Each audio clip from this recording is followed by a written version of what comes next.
எல்லாருக்கும் வணக்கம். நம்ம சேனலில் சிம்பிளாக கடா பிரசாதம் செய்ய போகிறேங்க. அது எப்படி செய்யலாம், என்னென்ன தேவைன்னு பார்க்கலாம் வாங்க. கடா பிரசாதத்துக்கு செய்கிறதுக்கு தேவையானது பச்சரிசி, ஏலக்காய், நெய், வெல்லம், பால், இதுதாங்க இதுக்கு தேவையானது.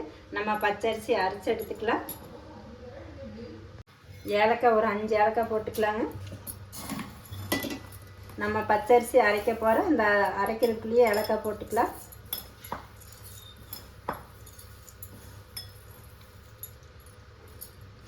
நம்மளுக்கு தேவையானது அரைச்சி எடுத்துக்கலாங்க.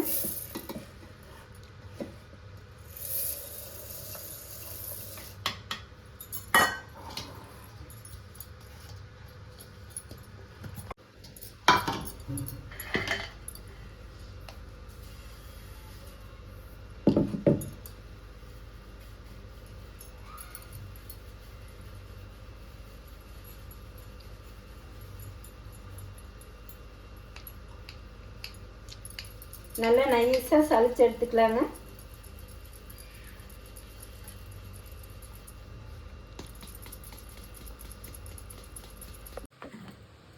மாவு நல்லா நைஸாக அரைச்சி எடுத்து வச்சாச்சுங்க. நம்ம இன்னைக்கு செய்யறதுக்கு ஆரம்பிச்சுக்கலாம்.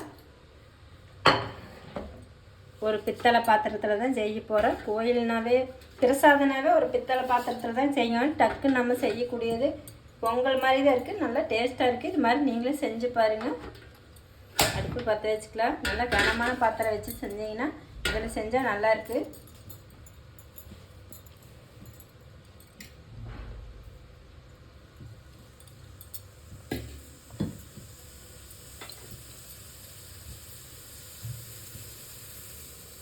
பால் ஒரு 1/4 லிட்டர் பாலுங்க.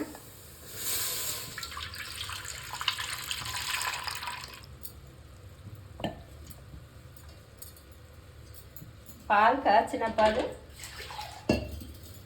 கொஞ்சம் தண்ணி சேர்த்திக்கலாங்க.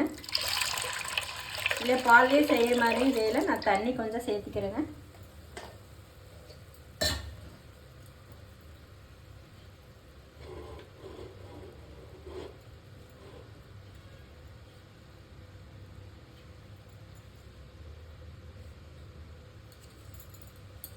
நீங்கள் டக்குன்னு சக்கரை பொங்கல், இனிப்பு எது ஒன்று செய்யணும்னா இது மாதிரி சிம்பிளாக சீக்கிரம் செய்யக்கூடியது கடா பிரசாதங்க. இது மாதிரி செஞ்சு பாருங்கள்.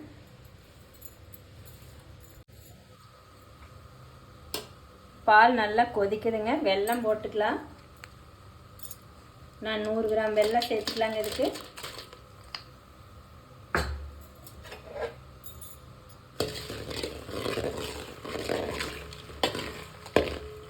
வெல்லத்தை போட்டு நல்லா பால்லே கரைய விடுங்க.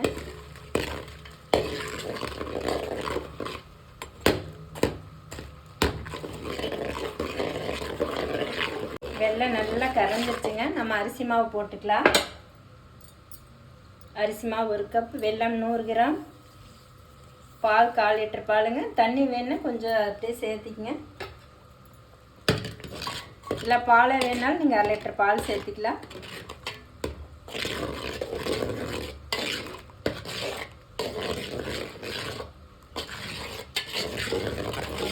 நல்லா கட்டி இல்லாத கலரி விடுங்க.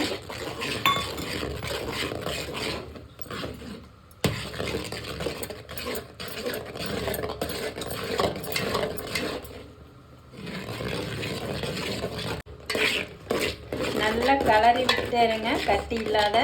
ஏன்னா நான் மாவு நைஸாக தான் சேர்த்திருக்குது. அதனால் ரொம்ப கொதிக்க வேண்டியது இல்லைங்க.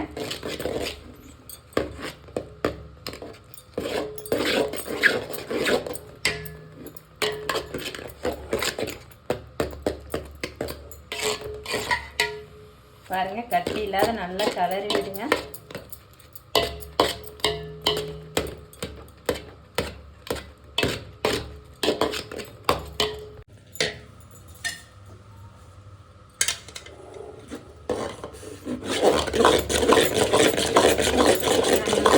படைக்கிறதுமே இது மாதிரி கடா பிரசாதம் செஞ்சு பாருங்க.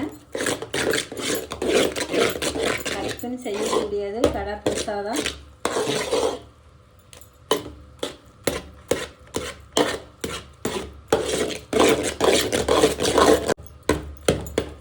நல்லா கட்டி இல்லாத வெந்து வந்ததுக்கப்புறம் நெய் ஊற்றிக்கலாங்க.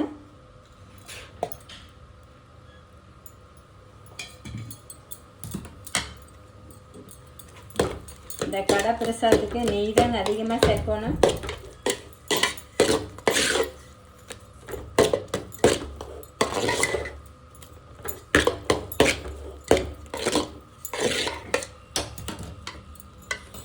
அவ்வளோதாங்க, ரெடி ஆயிடுச்சு. நம்ம நீ சாமிக்கு படைக்கலாம். கடை பிரசாதம் ரெடி ஆயிடுச்சுங்க. இது மாதிரி சிம்பிளாக செய்யக்கூடிய நம்ம வீட்டிலையே சாமிக்கு ரொம்ப பிடிச்சது கடை பிரசாதம். இது மாதிரி நீங்களும் செஞ்சு சாப்பிட்டு பாருங்க. சாப்பிட்டு பார்த்துட்டு கமெண்டில் சொல்லுங்கள் எப்படி இருக்குதுன்னு. சப்ஸ்கிரைப் பண்ணுங்கள், லைக் பண்ணுங்கள், கமெண்ட் பண்ணுங்கள். நன்றி.